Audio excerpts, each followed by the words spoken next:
శ్రీమాత్రే నమః. ఈరోజు ఒక ప్రత్యేకమైనటువంటి ఒక అంశంతో మీ తేరాల సుబ్రహ్మణ్య శాస్త్రి. ఎంతోమంది భక్తులు గురువుగారు పూజా కార్యక్రమాలలో ముఖ్యంగా మీరు లక్ష్మీ గణపతికి సంబంధించి పూజ అనుష్ఠానం ఇవన్నీ కూడా వివరాలు అందిస్తూ ఉన్నారు. గణపతికి సంబంధించిన దాంట్లో అర్చనలో పత్రి పూజ అనేటువంటిది ప్రత్యేకంగా చేస్తూ ఉంటారు కదా. అందులో ముఖ్యంగా మరువము ధమనము వీటి గురించి ప్రత్యేకంగా వివరణ ఇవ్వండి అని చెప్పేసి చాలామంది అడుగుతున్నారు. వీటిని పూజలు ఎందుకు వాడతారని. వీటిలో ఉండబడేటువంటి ఒక ఔషధీకరమైనటువంటి ఒక గుణములన్నీ కూడా ఎప్పుడైతే పూజా మందిరంలో వీటిని పెడతామో, వీటి ద్వారా అర్చన చేస్తామో, ఎవరైతే ధమనము మరువము ఈ రెండూ కలిపి లక్ష్మీ సహస్రనామం విడివిడిగా చెబుతూ ఒక్కొక్కటి ఇట్లా తుంచేసి దీంతో లక్ష్మీ సహస్రనామం చేసినట్లయితే వీటిని తుంచకూడదు. కొద్దిగా అంటే ఏదైతే విడిగా ఇట్లా ఉంది కదా, ఈ కాండానికి ఈ కాండమే తీయాలి. ఇట్లా దీనికి ఇట్లా ఇలా తీస్తూ ఈ విధంగా ఒక చక్కగా పెట్టుకోవచ్చు. శక్తి ఉండి మొత్తం సహస్రనామాలకి కొనగలిగే శక్తి ఉంటే తీసుకొని ఈ విధంగా ధమనము మరువము ఈ రెండూ కూడా లక్ష్మీ సహస్రనామంలో లేదా ఇతరత్ర దేవతా పూజలో, గణపతికి ముఖ్యంగా లక్ష్మీ గణపతి ఉపాసనలో, ఎటువంటి దేవతా అర్చనలో మనం వీటిని ఉపయోగించటం ద్వారా ప్రత్యేకంగా ఐశ్వర్య ప్రాప్తితో పాటు మనకు పూజ చేసుకోవటానికి కావలసినటువంటి ఒక మానసిక స్థితప్రజ్ఞస్థితి అంటారు. అంటే ఇంకా వేరు ఆలోచనలతో వేరు రకాలైనటువంటి ఒక ఇదితో పూజా మందిరంలోకి వెళ్ళినప్పుడు ఏదైతే మనం పూజా మందిరంలోకి వెళ్ళి ప్రజెంటేషన్ చేస్తున్నామో అదే జరిగి తీరుతుంది.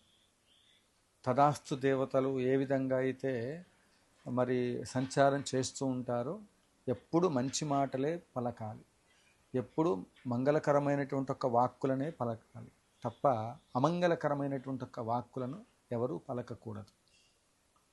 ఈ విధంగా మన నిత్యార్చనలో మంగళకరమైనటువంటి ఒక వాక్కులు రావటానికి, మంగళకరమైనటువంటి ఒక బుద్ధి చాంచల్యం చాంచల్యం అంతా తీసేసి మంగళకరమైనటువంటి ఒక బుద్ధిని, ఎప్పుడు సద్బుద్ధిని. ఎందుకంటే ఈ పచ్చదనంతో ఉండబడే ప్రతి పదార్థము పూజలో ఉపయోగించేటువంటి ఒక కుబేర కుంకుమ అవ్వచ్చు, ముఖ్యంగా రాజశ్యాముల అమ్మవారికి కనుక ఆవరణార్చన దీనితో చేసి శ్రీచక్రార్చనలో కానివ్వండి, ఇంకా ఏ అర్చనలోనైనా సరే వీటితో చేసినట్లయితే ఇది మొత్తం కూడా బుధగ్రహానికి సంబంధించినటువంటి ఒక మరి కలర్, మనకి రంగు ఆకుపచ్చ రంగు, బుద్ధికి సంబంధించినటువంటిది. అందులో సుగంధ పరిమళాలతో రావటం వల్ల శుక్రగ్రహ తృప్తి జరుగుతుంది, బృహస్పతి గ్రహ అనుకూలత జరుగుతుంది, సమస్త విధములైనటువంటి ఒక దోషాలన్నీ కూడా నివారణ జరుగుతాయి. అందువల్ల గణపతి సహస్రనామంలోనూ లేదా లక్ష్మీ గణపతి ఆవరణార్చనలోనూ ఏ కార్యక్రమంలోనైనా సరే మీరు వీటిని ఉపయోగించి పూజ చేసి చూడండి. ముఖ్యంగా ఆర్థికపరమైనటువంటి ఒక అంశాలలో వీటితో రోజు అమ్మవారికి పూజ చేస్తే, రోజు తామర పువ్వులతో పూజ చేయడం అంటే అవి రోజు మనకు అందుబాటులో ఉండవచ్చు, లేకపోవచ్చు. కానీ వీటితో కనుక మనం అర్చన చేసినట్లయితే లక్ష్మీ అనుగ్రహం లభించటంతో పాటు ఇంట్లో ఉండబడేటువంటి ఒక పూర్తి స్థాయిలో నెగిటివ్ ఏదైతే అంటూ ఉంటారు కదా, నకారాత్మక దుష్ట శక్తులన్నీ కూడా వెంటనే అసలు ఇళ్ళల్లో ప్రతి ఇంట్లో కూడా ఇవి పెంచుతారు. ఇప్పుడంటే అపార్ట్మెంట్ కల్చర్ వచ్చింది, ఇవి పెంచటం చాలా కష్టసాధ్యమైనటువంటి ఒక పరిస్థితులు. కనీసం కుండీల్లో అయినా పెంచే ప్రయత్నం. తులసి మొక్కలు ఒకటి, వేప ఒకటి, మామిడి ఒకటి, మారేడు దళాలు ఒకటి, బిలవ దళాలు, అదే మాదిరిగా గోరింటాకు, ఇవన్నీ కూడా చాలా ఈ మరువము ధమనము విశేషమైనటువంటి ఒక శక్తిని కలిగి ఉంటాయి. వీటికి మనకు తెలియకుండానే ఇవి మనని రక్షిస్తాయి. ఎటువంటి వైరస్లు దగ్గరికి రావు. ఔషధీ గుణాలు ఉంటాయి. తీపి సుగంధ పరిమళాలతో చక్కటి సువాసన వస్తూ ఉంటుంది. అమ్మవారికి ఎంతో ప్రీతికరమైనటువంటిది. ఈ మాసంలో ముఖ్యంగా ఇక్కడ నుండి మొదలుకొని మనకి పూర్తి స్థాయిలో రాబోయేటువంటి ఒక కాలంలో శ్రావణ మాసం, భాద్రపద మాసం, ఆశ్వీజ మాసం, కార్తీక మాసం, ఇలా ఇక్కడ నుండి మొత్తం కూడా ఇక పూజలకు సంబంధించి ముఖ్యంగా వారాహి అమ్మవారి నవరాత్రులలో కూడా ప్రత్యేకంగా వీటిని అమ్మవారి అర్చనకు ఉపయోగిస్తూ ఉంటాం మనం. కాబట్టి విశేషమైనటువంటి ఒక అద్భుతమైనటువంటి ఒక మంత్రసిద్ధి కోసం కూడా వీటిని పూజ చేసి వీటిని చెవులకు ధరిస్తారు. అందువల్ల చక్కగా ప్రతి ఒక్కళ్ళు ఈ సనాతన ధర్మంలో ఉండబడేటువంటి ఒక ప్రతి వస్తువు కూడా ప్రకృతిలో నుండి వచ్చినటువంటిది మొత్తం కూడా ఋషులు మనకు అందించింది. ఎందుకంటే మనకి వాటిని పూజ పేరుతో మన దగ్గరికి తీసుకురావడంతో పాటు మనకి ఆరోగ్యాన్ని, ఐశ్వర్యాన్ని ప్రసాదింపచేసే విధంగా ఈ సనాతన ధర్మంలో ఋషులు మనకు అందించి ఉన్నారు. కాబట్టి ప్రతి ఒక్కళ్ళు కూడా ఈ విధంగా లక్ష్మీ అనుగ్రహం కావాలనుకున్నటువంటి వాళ్ళు మరువము, దమనము, బిల్వదళాలు, తులసి పత్రాలు చక్కగా అర్చన చేసుకోండి. ఇకపోతే సహస్ర చండీ యాగానికి సంబంధించి మనం సంకల్పం చేశాము. ఎవరైతే 21,116 రూపాయలు చెల్లిస్తున్నారో వారి పేరుతో ముఖ్యంగా బాగా గమనించండి. ఇక్కడ అందరూ నాకు ఫోన్ చేసినప్పుడు గురువుగారు మేము వచ్చి ప్రత్యేకంగా కూర్చుంటాము, ప్రత్యేకంగా సంకల్పం చేస్తాము అంటే, ఇక్కడ దీక్షా నియమాలు అనేటువంటివి ఉంటాయి. నేను నిర్వహిస్తున్నటువంటిది సహస్ర చండీ యాగము. రాజశ్యామలా సహిత దశమహావిద్య స్వర్ణ దేవాలయ నిర్మాణ మహాసంకల్పంలో ఇది ప్రధానంగా మనం ముందుకు తీసుకెళ్తున్నటువంటి ఒక కార్యక్రమాలలో మీరందరూ కూడా ఇక్కడ యాగ దీక్షలో ఉన్న నాకు కావలసిన సంభారాలన్నీ కూడా యాగానికి కావలసిన సంభారాలు, ఒకళ్ళు యాగం చేస్తున్నారంటే ఇక్కడే కాదు ఎక్కడైనప్పటికీ కూడా ఆ యాగానికి కావలసిన సంభారాలు చూడాలి తప్ప గురువుగారు నేను వచ్చి కూర్చుంటాను, నేను ఆచమనం చేస్తాను, నేను హోమద్రవ్యాలు అందులో వేస్తానంటే అది కొన్ని హవనాలకి పనికొస్తుంది. ఇక్కడ మనం చేసే కార్యక్రమాలలో ఋత్వికులు మాత్రమే చేయగలుగుతారు, ఫలితాన్ని మాత్రం అందరికి ఇవ్వగలుగుతారు. ఇది కేవలం ఒకళ్ళను ఉద్దేశించి చేసే యాగాలు ఎప్పుడూ సత్ఫలితాలు ఇవ్వవు. కామ్య హోమాలు ఉంటాయి, హోమం చేసుకోవచ్చు. ఇది సహస్ర చండీ యాగము. ఇందులో సంభారాలు ఇవ్వటమే యాగం. సపరేట్ హోమాలు చేసుకున్న దానికంటే కూడా ఉత్తమమైనటువంటి ఒక ఫలితాలు వస్తాయి. ఇక దీనికి పదే ప్రతిరోజు కూడా ఫోన్ చేసి గురువు గారు మీరు జాతక చక్రం చెప్తారా లేకపోతే ఇతరత్ర అంటే మీ వ్యక్తిగతమైనటువంటి ఒక జాతక సమస్యలకు సంబంధించి పరిహారాలు అందులో జ్యోతిష శాస్త్రంలో ఏమైనా వాటిని ప్రామాణిక గ్రంథాలను అనుసరించి పరిహారాలు చెప్తే తప్పకుండా వాటికి సంబంధించినవి అవి మీరు సపరేట్ చేసుకోవాలి.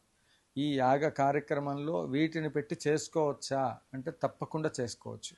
కానీ మీరు క్లారిటీగా ఉండాలి. అంటే మేము ఇది చేయలేము, యాగంలోనే చేయించండి అన్నప్పుడు ఇబ్బందిలా. సపరేట్గా మీరు కార్యక్రమం చెప్పి సపరేట్గా దోషాలకు సంబంధించి పూజా కార్యక్రమాలు చేయడం అనేటువంటిది శ్రీదేవి శ్రీ విద్యాపీఠం పూర్తి స్థాయిలో ఈ కార్యక్రమం మొత్తం కూడా ఎప్పుడు యాగాలు చేసినప్పటికీ కూడా కార్యక్రమానికి కావాల్సిన సంభారాలన్నీ కూడా అన్నీ ఏర్పాటు చేసుకొని చేతనైనటువంటి వాళ్ళు, ఇక్కడ నా మీద నమ్మకం ఉన్నటువంటి వాళ్ళు ఆ ద్రవ్యాలు ఇచ్చినటువంటి వాటితో హోమం చేసి వాళ్ళకి ఆ యాగశాలలోనే తీర్థం ఇవన్నీ కూడా ఇవ్వడం జరుగుతుంది. కాబట్టి ఇక్కడ రాసి పెట్టి ఉండాలి యాగానికి ద్రవ్యం ఇవ్వాలి, ఇక్కడికి చెయ్యాలి అని.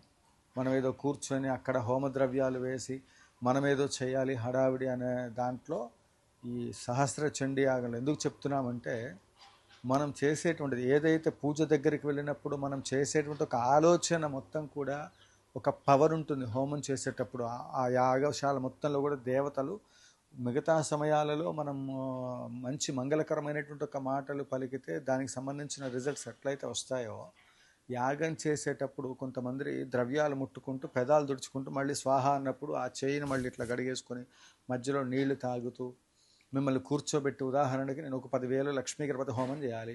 ఓం శ్రీం హ్రీం క్లీం గ్లౌం గం గణపతయే వరవరద సర్వజనమే సమానే స్వాహ స్వాహ అని చెప్తూ నేను ఒక్కొక్క ద్రవ్యం నేను ప్రశాంతంగా కళ్ళు మూసుకొని స్వామివారిని ఎదురుగా కూర్చున్నారు, ఆయనకి నేను ఆహారాన్ని యాగం ద్వారా అందిస్తున్నానని ఆ ద్రవ్యాలు, కుడుములు, ఉండ్రాలు ఇవన్నీ కలిపి అష్టద్రవ్యాలతో చక్కగా గణపతికి హోమం చేస్తూ ఉన్నాను అనుకోండి. లక్ష్మీ గణపతికి మీరు ఈ ద్రవ్యం పట్టుకున్నారు, మీకు దాహం వేసింది, 10,000 చేయాలి, 1000 చేయగానే మీకు కాళ్ళు చేతులు నొప్పులు వస్తుంది. ఎందుకంటే అభ్యాసం కూసు విద్య అని మీరు కొత్తగా వచ్చి కూర్చుంటారు కదా, లేదు తుమ్మేటప్పుడు ఆచి అంటారు, ఆ తుప్పర్లు వచ్చి ఇక్కడ పడతాయి.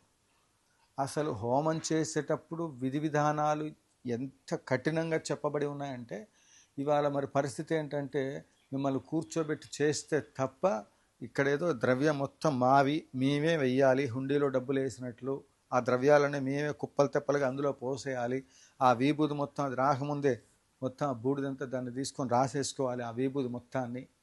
ఏమిటిది? యాగమా ఆగమా? కొన్ని హోమకుండాల దగ్గర యాగం చేసేటప్పుడు ఆ హోమకుండంలో జరిగే మంత్రాలు కొన్ని బయటికి వినపడవు. ఇప్పుడు ఆ బీజాక్షరాలను చెప్పకూడదు అసలు లైవ్లో, కానీ చెప్తున్నా. స్వాహ స్వాహ స్వాహ అంటారు. కౌంటింగ్ దీని మీదనే దృష్టి ఉండాలి. కావలసిన ద్రవ్యం ఇవ్వాలి. దేవత అక్కడికి వచ్చి నోరు తెరిసి ఆహారం ఇస్తూ ఉంటాం. మనం 10 మందిని భోజనానికి పిలిచినప్పుడు అందరిని పట్టించుకోవాలి కదా. ఆ దేవతను పట్టించుకోవడానికి పోయి, సార్ మీరు యాగానికి వచ్చారు, మంచినీళ్ళు తాగుతారా, కూల్ డ్రింక్ తాగుతారా, భోంచేస్తారా, టిఫిన్ చేస్తారా? యాగంలో హవ్యస్సు తిని యాగం చేస్తాం. యాగాలు సరైన ఫలితాలు రావాలంటే శాస్త్ర ప్రామాణికంగా ఆచరించేటువంటి వాళ్ళ మాటలు వినండి. నాకు డబ్బు ఉంది, అధికారం ఉంది, నేను కూర్చుంటాను, నా ఇష్టం వచ్చినట్టు నేను చేస్తానంటే ఇంకెక్కడైనా చేయించుకోవచ్చు. సుబ్రహ్మణ్య శాస్త్రి దగ్గర ఈ ఆటలు కుదరవు. ఇంత నిష్ఠతో ఇన్ని యాగాలు చేస్తున్నాడు కనుకనే ఇవాళ స్వర్ణాలయమనే నిర్మాణ మహాసంకల్పానికి అడుగులు పడ్డాయి. నా మాటలు చాలా కఠినంగా ఉంటాయి, అందులో నిర్మోహమాటం లేకుండా చెప్తున్నాను. అమ్మ ఆజ్ఞ ప్రకారంగా నేను చేస్తున్నా, ఒకరి మెప్పు కోసం కాదు, అమ్మ మెప్పు కోసం నేను చేస్తున్నా. మా గురువుగారి ఆజ్ఞ, గురుదేవుల యొక్క కృపతో ఈ విద్య నాకు వచ్చింది. మీరు కూడా ఈ విద్యలు నేర్చుకుని అమ్మని సశాస్త్రీయంగా అర్చన చేయండి. అయ్యా, ఎవరిని ఉద్దేశించి కాదు, శాస్త్ర ప్రామాణిక గ్రంథాలను అనుసరించి హోమాలు ఎలా చేయాలనేటువంటి విధి విధానాలను అనుసరించి నేను చెప్తూ ఉన్నాను. జయ జయ శంకర, హర హర శంకర, కాంచీ శంకర, కామకోటి శంకర, జయ కామాక్షి.